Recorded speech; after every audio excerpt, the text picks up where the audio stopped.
Hey everyone, welcome to another episode of It's the Economy Stupid, where we take the week's biggest macro stories, strip away the jargon, and make it easy and maybe even fun to understand.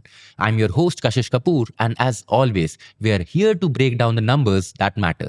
This week has been packed with action, and we are here to make sense of it all in quick, snackable bits. And if you're more of a reader, don't worry, we've got it all covered in our blog too. Here's what's on the menu today. First, inflation. It's high, but it's also not. We'll explain why this number is such a puzzle. Second, we'll talk about exports and imports. The festive season's shaking things up. Let's see if it's real or it's just a mirage. Third, we'll talk about forex reserves. The RBI is stepping in and we'll tell you why. And finally, we'll talk about some high-frequency indicators from GST collection to auto sales and what's the data saying about India's economy. So grab a coffee or an adrak chai and let's dive into the week's economic stories. For the first story, let's talk about October's inflation. The headline CPI hit 6.2%, a 14-month high, and food inflation zoomed past 9.7%, levels we haven't seen since last July. It's tempting to hit the panic button when you hear this. After all, inflation climbing above the RBI's comfort zone of 6% is no small matter. But before we sound the alarm, let's take a closer look. There's more nuance here than the numbers suggest. First, the obvious culprit is food prices.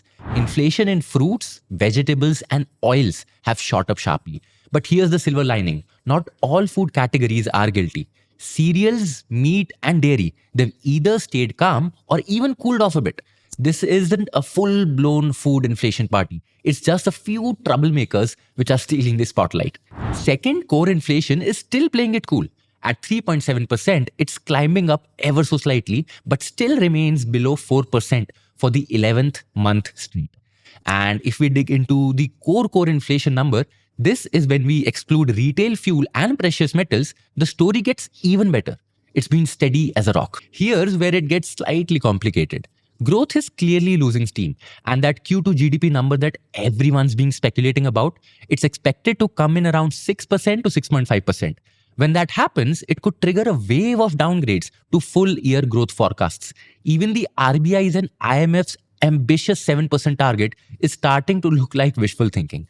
Normally, a slowing economy would prompt the RBI to cut interest rates to give growth a gentle nudge.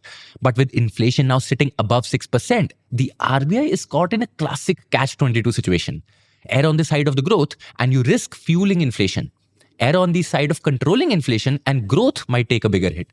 There are no easy answers here. The good news is, though, that this spike in CPI might be short-lived. Inflation could dip back below 6% by November or December thanks to seasonal moderation in food prices. But here's the catch. The December MPC meeting will likely take place before the November's data lands. And if inflation calms down, the average for December quarter will still sit uncomfortably high at 5%, a full percentage point higher than the previous quarter. So what should MPC do? Either play it safe and prioritize inflation or take a calculated risk and back growth. It's a classic trade-off, and December's meeting could set the tone for the months to come. For the next story, let's talk about exports and imports. October brought some long-due cheer for India's exporters. Exports jumped 17% year-on-year, marking the strongest growth since June 2022. And it's about time. After 7 consecutive months of either negative or single-digit growth, this bounce feels like a breath of fresh air. What's behind this surge? You know, the usual suspects. Chemicals, engineering goods, electronics, and ready-made garments that led the charge. On the flip side, petroleum exports continued their losing streak, falling 22%, the 5th straight month of declines.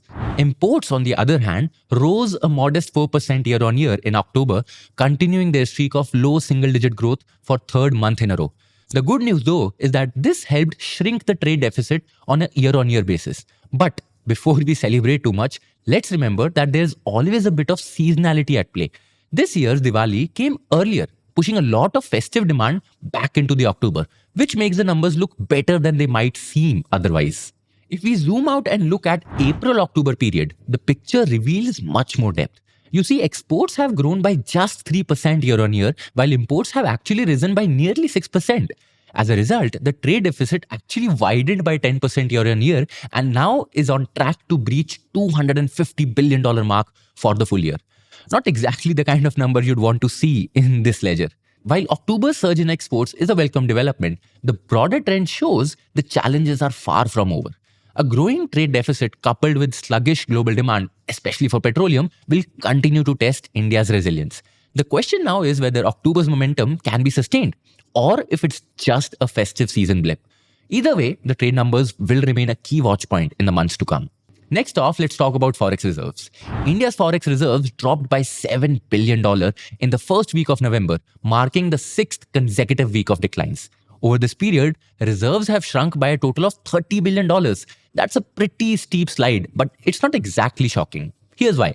Foreign portfolio investors, that is FPIs, have been pulling money out of the Indian equities, and those outflows have been significant. To offset this selling pressure on the rupee, the RBI stepped in, dipping into its reserves to stabilize the currency. What this tells us, though, is that the rupee could have taken a much harder hit if RBI hadn't intervened to cushion the fall. So why is RBI so keen on defending the rupee? It's not just about keeping the currency stable for its own sake. It's also about inflation. You see, a weakening rupee can drive up the cost of imported goods, adding pressure to the core inflation. And with the inflation already a headache, the RBI is clearly trying to prevent things from getting very, very worse.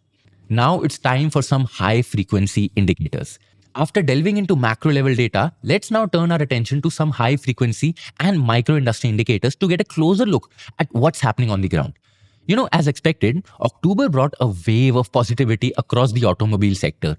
Two-wheeler sales surged by an impressive 36% year-on-year, while cars and SUVs weren't far behind with a 33% jump.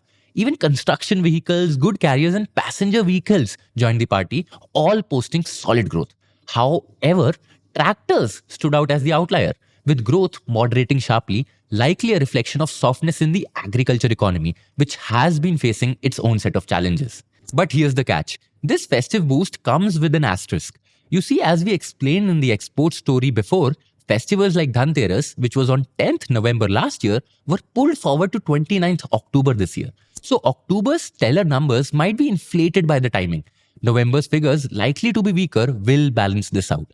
To gauge the real state of consumption, we'll need to look at the cumulative growth for October and November. It'll paint a more accurate picture. Talking about petroleum consumption, it recovered slightly in October, growing by 3% year-on-year after 2 months of declines. Diesel consumption, however, was nearly flat, which was 0.1% year-on-year. Power generation didn't offer much relief either, giving out less than 1% year-on-year growth for the second month straight.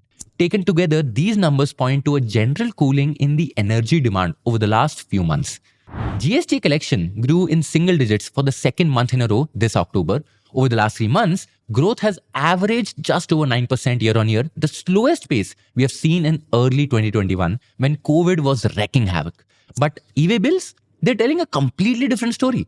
Growth in e-way bills hit a 19% year-on-year growth in October, matching September's strong performance and coming in well above the June quarter's average.